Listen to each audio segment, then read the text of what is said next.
Hello friend, and welcome back to my channel. My name is Cotton and this is Cotton's Creations 42, and today I am going to crochet a plant holder for this adorable philodendron Brazil plant that I got last year as a cutting.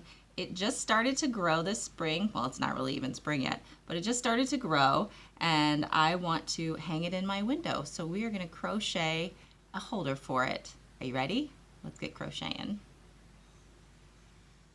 Alrighty, so we have everything that we're going to need to make our plant holder right here. I have a skein of hemp yarn.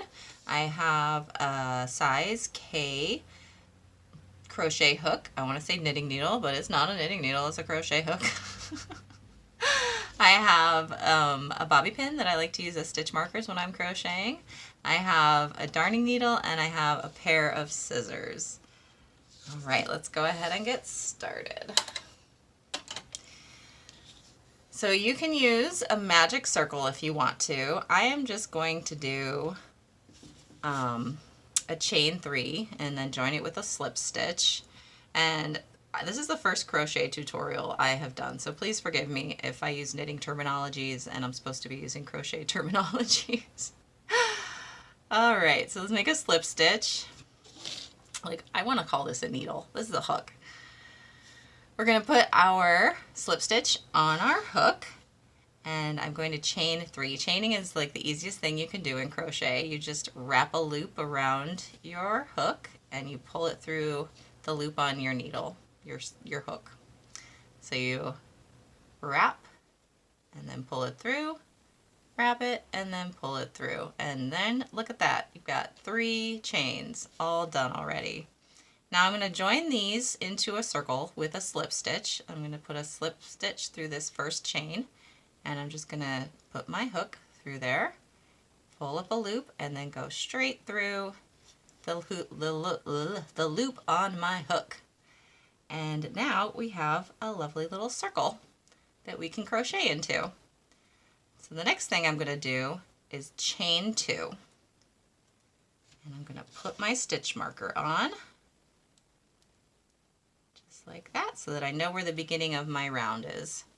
Now we are going to do 10 double crochet chain 1s, and how to do that is you wrap a loop around your hook, go through the middle of your circle, pull up a loop, so you've got 3 loops on your hook now, yarn over again, pull that through the first 2 loops, so now I've got 2 loops on my hook, yarn over again, pull through both loops, and that is a double crochet.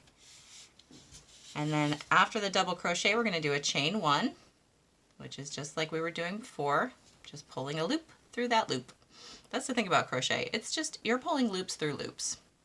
So we're going to do another one, yarn over, pull up a loop, yarn over, pull through 2, yarn over, pull through 2.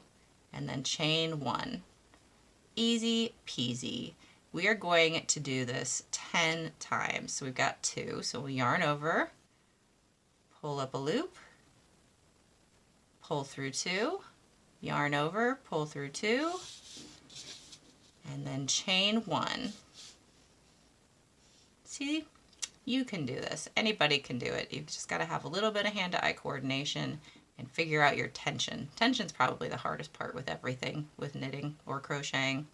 Let's do another one together. So we'll yarn over, go through there, pull up a loop, yarn over, pull through 2, yarn over, pull through 2, chain 1. All right, that is 4, and I'm going to do 10, and then I will meet you back here and we'll do the next round. Awesome. All right, I am at the end of my first row. I did my 10 double crochet chain 1s, and now we are going to start our next row. And how we're going to do that is we're going to completely skip this first, this chain 2 and this first double crochet, and I am just going to do a single crochet into this chain space right here. And a single crochet is just like a double crochet, except you don't do a yarn over first. You just go through, pull up a loop, yarn over, and then pull through 2. Just like that.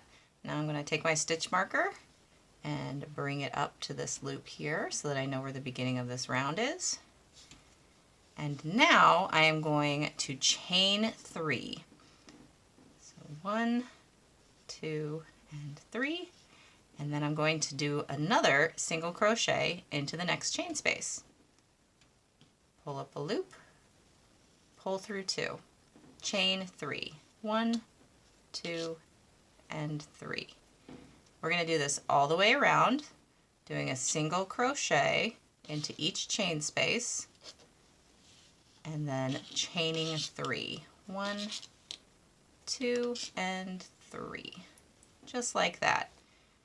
We're going to go all the way around. Do another single crochet into the next chain space, chain 3. Just like that. This is going to be the bottom of the holder, so we want to make this about the same size as this pot. So we're going to do this row, we're going to do another row, and then it will we'll start building up the holder, this part up here. All right, I will meet you back here when I am done with all of my single crochets and chain 3s. All right, so we're back at the beginning of the round. I have just done my single crochet chain 3, and now I am going to single crochet into that chain 3 chain space that I made in the last round, just like so.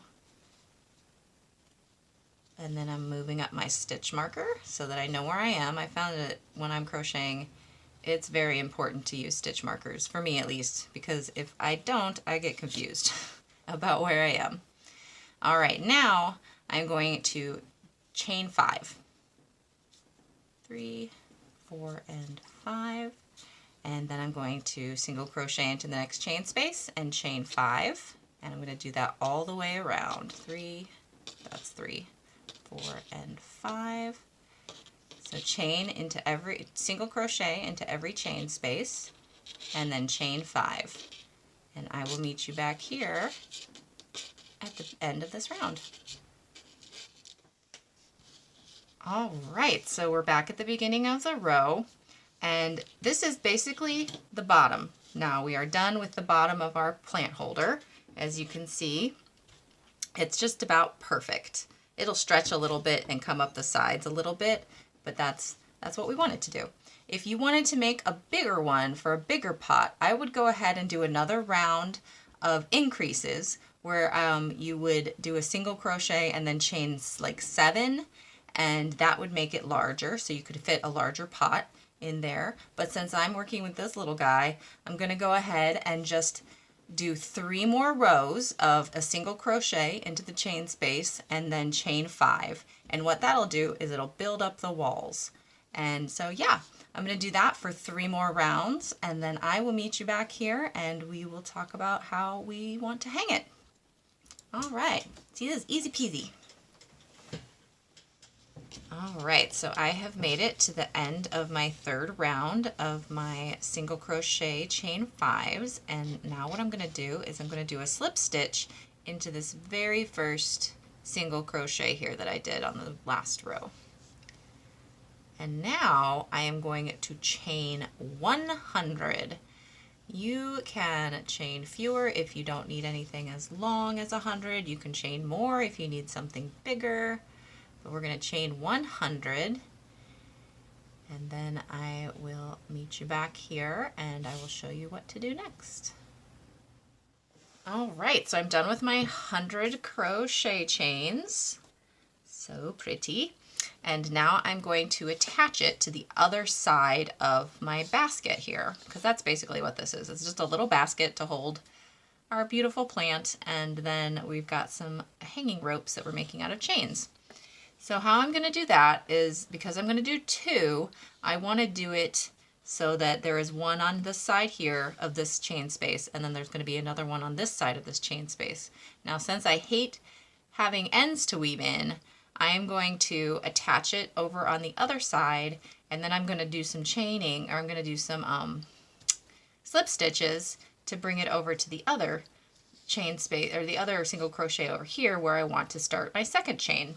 If you want to just do one, then you would want to just attach it to this chain or this single crochet right here, which is 1, 2, 3, 4, 5 spaces down.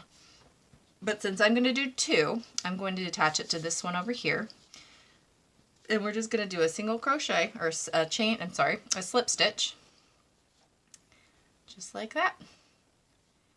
Into, oh, see, no, this yarn, this hemp yarn is great for this, but it splits so easily, and it is a lot sometimes. Okay, let's try that again. So we'll do a slip stitch, and now we're going to slip stitch 5 over to the other side. 1, 2, 3, 4, 5. And now I'm going to slip stitch into this single crochet here. And now I'm going to chain 100 again. And I will meet you back here when I am done. All right, so I have finished chaining 100, but before I attach it to the other side, I do want to compare these two and make sure that they are basically the same size, because my chains can often be different lengths. So I'm just gonna do this. Just pull them here, make sure that they are generally the same length.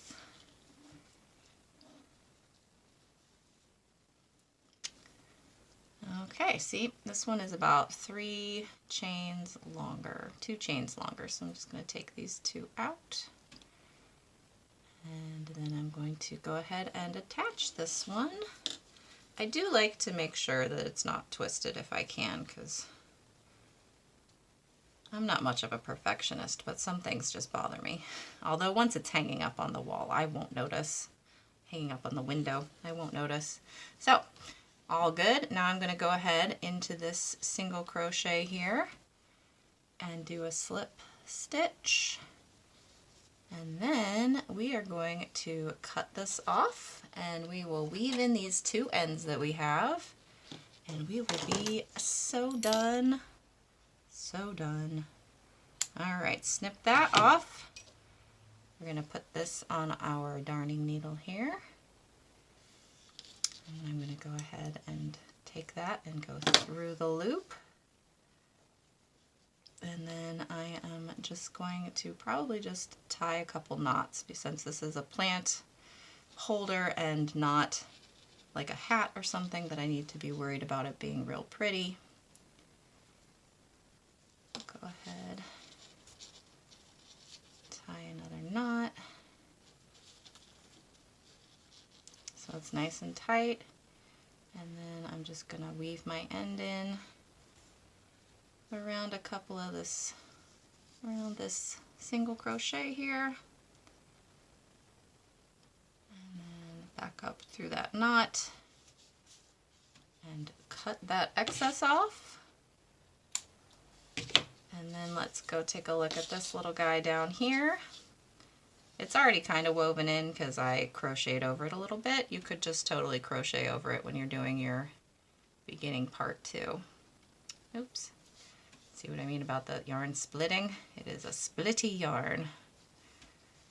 But I am just going to weave it through a couple of stitches and then take it back around. And then call it a day. Just snip that end.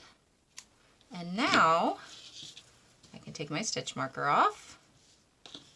And I can turn it right side out so that that knot is on the inside. And then I will put my plant in it. Ah! Look at that, y'all. It is done. So cute. I will get some pictures. Let's see. Make sure we don't mess with our little guys hanging over. Probably I will want this guy going this way, all on one side like that. But boom, it's done. So cute. Made a little plant holder. Thank you so much for watching this tutorial and hanging out with me. It totally looks like I could fit a bigger plant in here, but that's cool. He's doing a good job.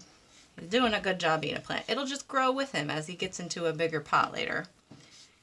But yeah, thank you so much for watching this tutorial with me, and I hope you have a wonderful day. Bye! Ta-da! Look at how cute it is. Oh, I love it. Happy crocheting, y'all.